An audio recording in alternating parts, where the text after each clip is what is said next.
Angka kejahatan di ibu kota tahun lalu mencapai lebih dari 30.000 kasus. Kabar gembiranya, banyak juga kasus yang terselesaikan.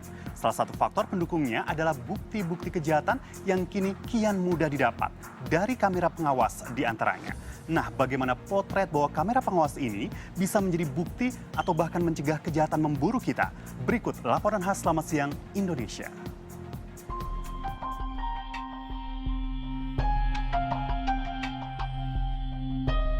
Video dalam kamera pengawas ini merekam detik-detik pengemudi mobil mewah menabrak 3 warga yang tengah jalan pagi.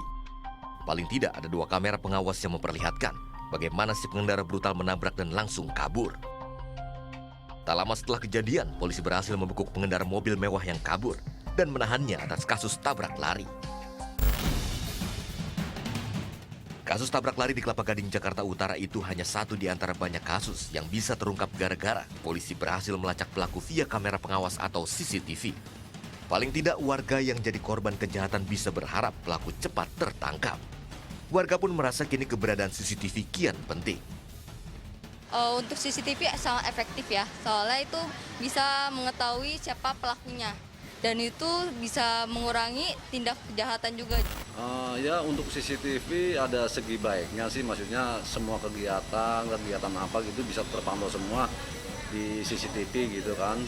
Di tempat umum itu sangat berguna sekali ya, apalagi zaman sekarang itu kayak maling itu berkeliaran di mana-mana. Jadi kita kalau ada CCTV itu bisa saling menjaga satu sama lain, ada yang ngawasi ibaratnya gitu.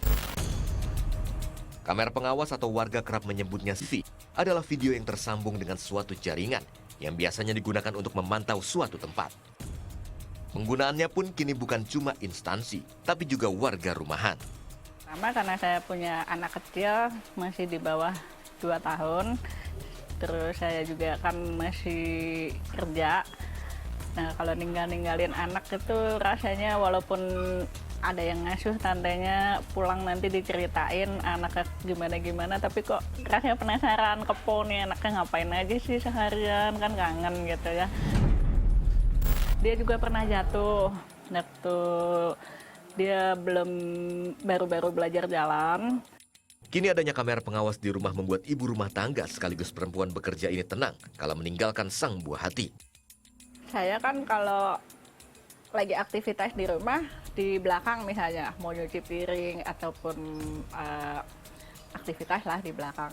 Itu biasanya saya sambil pasang HP yang ya isinya udah CCTV, jadi tinggal nyuci piring saya lihat CCTV. Nah pernah satu kejadian, waktu itu saya habis selesai ngepel, mau nyikat kain pelnya lah gitu.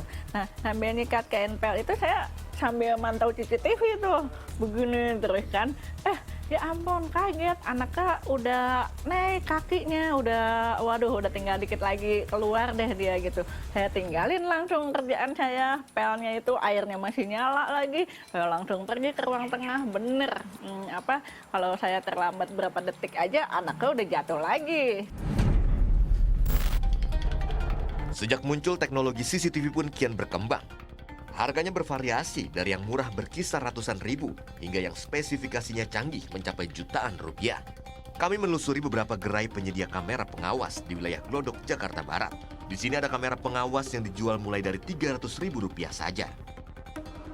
Buat perawatannya sendiri gimana, Bang? Kalau buat perawatan sih dia nggak ada sistem perawatan. Yang namanya elektronik kan dia tergantung dari tegangan listrik juga. Oh gitu ya, Bang ya. Polda Metro Jaya per Desember tahun lalu merilis data angka kejahatan di ibu kota mencapai 30.324 kasus. Kabar gembiranya banyak juga kasus kejahatan yang terselesaikan. Salah satu faktor pendukungnya adalah bukti-bukti kejahatan yang kini kian mudah didapat dari kamera pengawas di antaranya. Minimal dengan ada comment centernya, ada CCTV rekamannya, ini banyak kejadian-kejadian sudah berhasil kita ungkap. Juga ada beberapa kejadian-kejadian yang memang tersembunyi, pencurian misalnya, karena kesadaran daripada masyarakat untuk membangun CCTV sendiri untuk keamanan di rumahnya, ini sangat membantu. Kemudian juga membantu penyidik dalam hal ini untuk bisa mengidentifikasi para pelaku-pelakunya. Dari data Jakarta Smart City per Februari 2020, ada 6.184 titik di ibu kota yang sudah terpantau CCTV. 5.000 diantaranya bisa diakses warga via laman Jakarta Smart City. Karena kini kita bisa lebih cermat mengantisipasi apapun yang bisa merugikan kita. Entah kejahatan, potensi bencana, hingga kecelakaan lalu lintas. Anan Surya, Yusuf Reza, Oktabari melaporkan untuk NET.